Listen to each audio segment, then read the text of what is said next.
Damn. So anyway, Jeff, we're getting off track talking about all these other creators, but back to you. Yeah. I'll make this about you. So what's next? Now that you say you've just finished the Burning Building Comix, all the stories are in. It'll soon be a complete story that people can get. What's next? Well, right now I'm actually coloring the Burning Building Comix stories for Top Shelf's website. Okay. So they have a webcomic section. It's going to be on there. And I got. I'm one of those guys that comes up with lots of ideas for comics, and I keep track of lots of ideas. So I have a lot of different ideas. I think which project I work on next is going to be determined on getting this published, and if I have a publisher that I can work with. I'll probably just end up pitching stuff to a bunch of places to see who bites.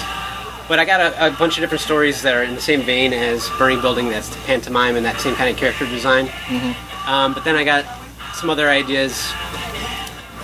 It's tough because you're a writer. It's tough to get work at all. Yeah. But and then to make a living at it's nearly impossible. Right. So lately I've been thinking about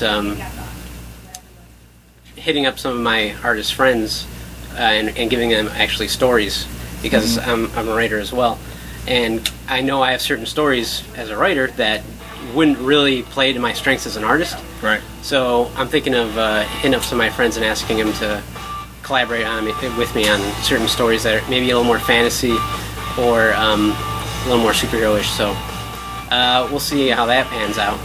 Okay. But got a lot of ideas in the hopper. And with the alternative comics ideas, they're not really easy to pin down into a one-sentence description. Right. So I'm not going to try. But I'm like, well, it's about this guy who's really sad. And that's how they all start. That's true. But yeah, I got lots. I don't know exactly how quickly I'm gonna be able to start working on the next project. Right. Just because a guy that self-publishes like me, once the comic's done, that's just the beginning. Right. Because being able to get it out there is a whole process, and sending it to reviewers and sending it to publishers and trying to get it into shops and stuff like that. And it's it's a lot of work, and it's also a lot of work that's away from the drawing table and away from the computer to write it. Right. It's kind of a drag. It's kind of the part that I don't like. Right. So it's why I'd want to be with a publisher. I'm not that Dave Sim that thinks he has to control every facet of it and to be pure. Maybe down the line, if I had the power and ability like he does, I'd want to do that. But right now, I'd be happy if somebody took that work off my hands. So really, a big part of it is just marketing yourself. Yeah, and marketing, I find it a horrible, evil job. But it's something necessary, you got to do. Yeah. It's a necessary evil. Yeah, and it's one of those things that it seems like everybody in this modern age has to have the ability to market themselves, even if they're just doing a normal everyday job. And, right. It's just, I find it, I feel filthy after doing it. I want to take a shower. It's like, what are you doing? What are you? Come on, there are only certain things you should do to market yourself. I mean, well, it's just feel filthy.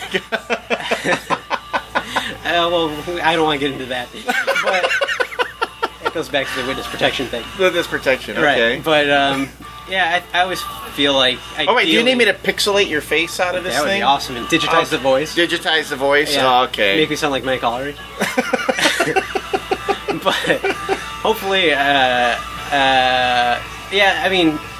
I'd like the idea of a work speaking for itself. Right. But in this day and age, there's so much stuff out there. Right. And there's so much good stuff out there. Yeah. That it is, you got to fight for your piece of the market. And that's one of the things I'm discovering as I get older, as I'm doing this longer, is the ability to be successful. And not to say that I'm successful yet, but the ability that the people that are successful find a way to be very unique in what they do.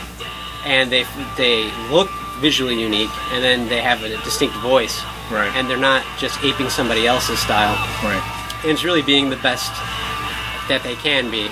And those are things that are really hard to accomplish. So, I've been working at it for 7 years and feel like it's maybe starting to come together a little bit, but it's tough. Well, I'll say this. The fact that you started the series and you finished the series. That does say something. That's tremendous. No, that is tremendous. You've got a whole story now that you're going to have out there and something you can point to. So that's successful, if you ask me. There are a lot of independents there aren't that many independents that can say that. Well, mini comics, you could fill, probably the city of New York with the amount of mini comics that were started and never finished. Never finished, right. So yeah, and actually, I've been, as far as mini comics go, I've been fairly prolific, even though I've gotten no recognition. Because I do a fairly standard format for comics. Like, all my series, I usually had a through line and a story that I would continue with. Right. And most of them are, most mini comics tend to be either autobiographical, or they'd be like sketchbook material, or just some funny anecdotes and things like that. Right. That's not really what I do. I do stories. So that's fairly unique, but yeah, I don't know. That's all I got to say about that. All you got to say about that. Well then, all right. Well, fair enough. Yeah. It's a hard gig, mini comics. It is. Because who would have thunk it? Yeah.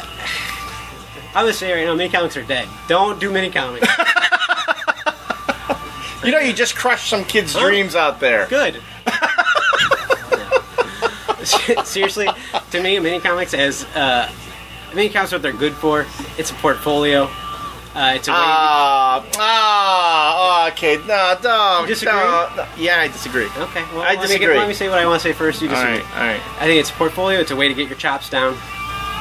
It's a way to get experience in terms of formatting things, in terms of publishing something, laying it out, all that stuff, learning what it takes to be a designer and a publisher and all that goes into that. But mini comics as a form that has fans, there's 30 in America that are fans of the form. I mean, really, it seems to me it's a proving ground, really, for guys that are getting to the next level of like the alternative comics industry. Okay. So, go ahead and disagree. Mini comics, Burning Building Comix, great way to get laid. Ah, yes. Great way to get laid. Well, that is true. That is true. No, it is. And on that note, this has been Elliott Serrano and Jeff Zwirek coming to you from Dreamland Comics in Schaumburg, Illinois. Thanks for joining us, and we'll see you next time.